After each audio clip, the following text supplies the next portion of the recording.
Hey everyone, and welcome back to the channel. Today, we're diving into some pretty shocking health news that could completely change how we think about our weight and health.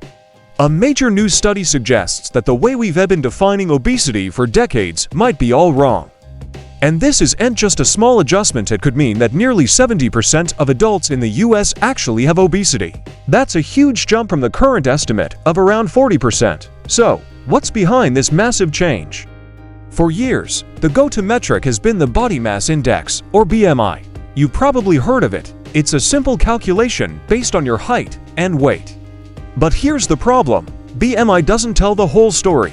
It can't distinguish between muscle and fat, and more importantly, it doesn't tell you where that fat is stored on your body. And as it turns out, where you carry your fat might be just as crucial as how much you weigh. This new definition, proposed by a top commission and already endorsed by dozens of major health organizations like the American Heart Association, brings in some new players: your waistline.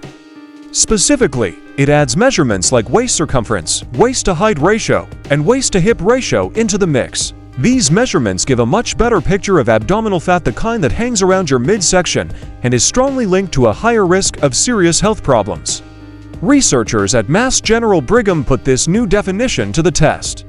They analyzed data from over 300,000 people in the National Institutes of Health's All of Us research program. The results were, in the words of one of the study's authors, astounding. Using the old BMI-only method, about 43% of the participants were classified as having obesity.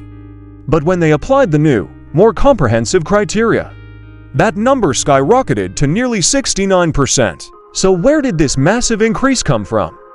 It's all thanks to a new category the researchers are calling anthropometric-only obesity. These are people who have a normal BMI, so they would have been considered healthy under the old system. However, they have at least two elevated waist or body fat measurements. Essentially, they might not be heavy on the scale, but they carry excess fat around their abdomen. This group accounted for the entire increase, showing just how many people with potential health risks were flying under the radar. The study also revealed some interesting patterns. While obesity rates differed a bit across sex and race, the biggest factor was age. The older people got, the more likely they were to fall into this new obesity category. In fact, for adults over 70, the rate was nearly 80%. This suggests that as we age, our body composition can shift in ways that BMI alone just doesn't capture. Now, you might be thinking, okay, so the number is bigger, but does it really matter if these people feel fine? Well, this is where it gets really serious. The study found that this anthropometric-only group, the ones with a normal BMI, but high waist measurements, had significantly higher rates of diabetes, cardiovascular disease, and even a higher risk of death compared to people without obesity. This is a game changer. It means millions of people who thought they were in the clear based on their BMI are actually walking around with an increased risk for major health issues. Dr. Stephen Grinspoon, the senior author of the study, pointed out that we've always known BMI had its limits. It's just a simple tool. This new data confirms that body fat distribution is incredibly important. Seeing this increased risk in a group that was previously considered healthy raises a lot of questions about who should be getting treatment and what kind of treatment is best. The new framework also gets more specific, dividing obesity into preclinical and clinical forms. Clinical obesity is when the excess fat is already causing physical problems or organ damage. What is striking is that about half of all the people who met the new obesity definition were already in this clinical stage. And the percentage was only slightly lower for the anthropometric-only group compared to those who were identified by both BMI and waist measurements.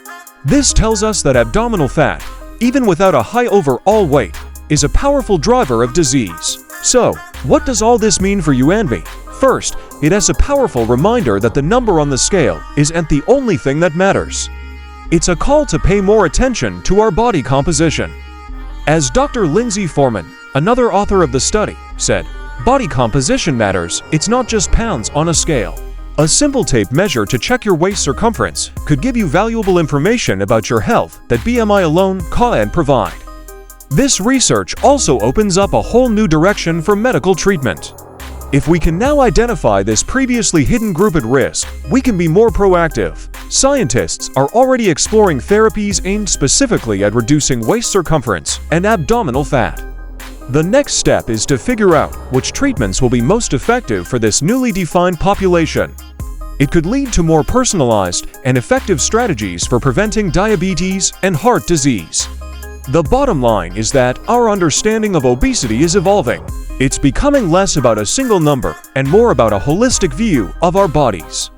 This new definition isn't about labeling more people.